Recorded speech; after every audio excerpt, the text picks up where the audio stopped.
Hi, this is Dr. Steve Thompson again. This is chapter 15, egoism, pleasure, and indifference. This is going to be a quick lecture, I hope. I always say that. But we're just going to basically talk about the ethical egoist. Now, I keep harping on these basically main ethical theories. You got virtue, being a good person, formalism, doing it the right way, and utilitarianism, judging it your ethical success by the outcome, the morality of the outcome. With that said, the ethical egoist, and I will say good luck finding someone who is not an ethical egoist at some point. So a person, I would say, I will say a religious figure that is not an ethical egoist, I think would be best described as Jesus Christ. And I think that is the only one that you'll be able to find. Otherwise, most people, all people, seek pleasure and avoid pain, hedonist.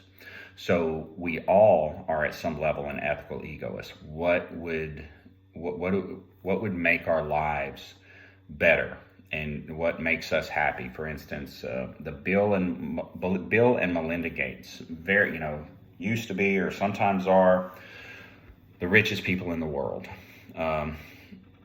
They give more to charity than, I think their plan is to give away all their money. But rest assured, they also take some and spend it on themselves, and they are happy.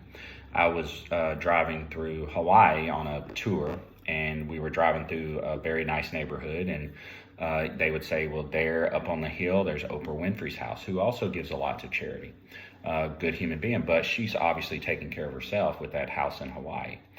Bill Gates has a monstrosity of a house on the beach in Hawaii, in the main island. So with that said, everybody, even the most charitable people in the world, are ethical egoists, at least at some level. Steve Thompson, me personally, if I was not an ethical egoist, I wouldn't live in a nice house. I wouldn't drive a nice vehicle. I wouldn't have air conditioning. I would go to work. I would live in a tent. I would take all the money that I made and I would donate it or spend all of my physical labor doing something that helps others. I would go live in a foreign country that needed people to help children, and I would do that. And obviously I don't do that. So that makes, like I said, each one of us an ethical egoist. And I guess the best way for me personally to describe a real ethical egoist is when every decision is made for that own person, that's for yourself. So with that said, we all make decisions for ourselves, and sometimes those decisions affect others. For instance, a business owner, you could say a business owner is an ethical egoist. I'm a business owner myself. I take the labor that someone else performs and I collect money for that labor, just like McDonald's does. They sell a hamburger, but they're collecting for the hamburger, the building, the labor, and everything. And at the end, they're going to have what they paid for everything, and hopefully you're going to have a profit. As in the same way when I operate my business, I'm going to pay an employee or a contractor. I'm referring to flight instructors here. I'm going to pay them a certain amount, but I'm going to collect a higher amount because I like the profit. That's just the way business works.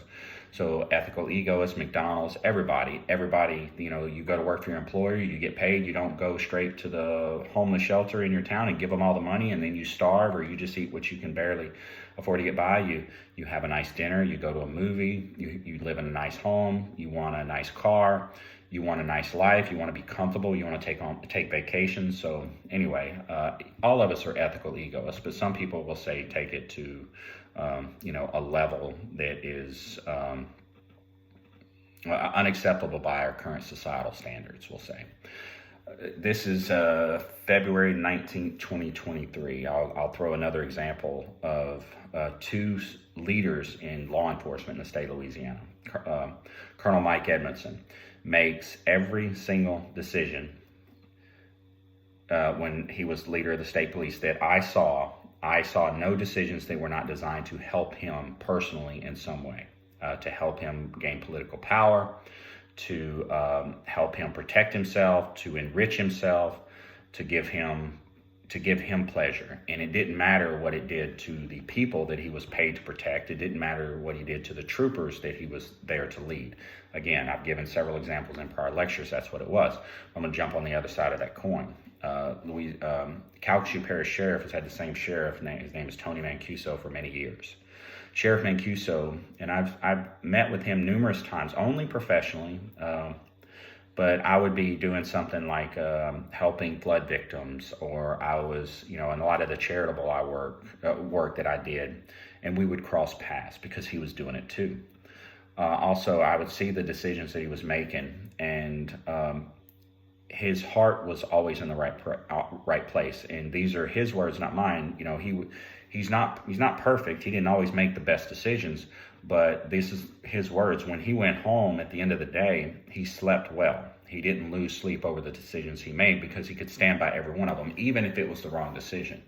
And he was always willing, after a decision or after a mistake was discovered by, we'll say, somebody in his department, to hold them accountable and hold himself accountable. So far from an ethical egoist, it just not even close. In fact, when he became the sheriff, he was the marshal. And the marshal actually makes a lot more money in Calcasieu Parish because they collect money from court processes and stuff like that.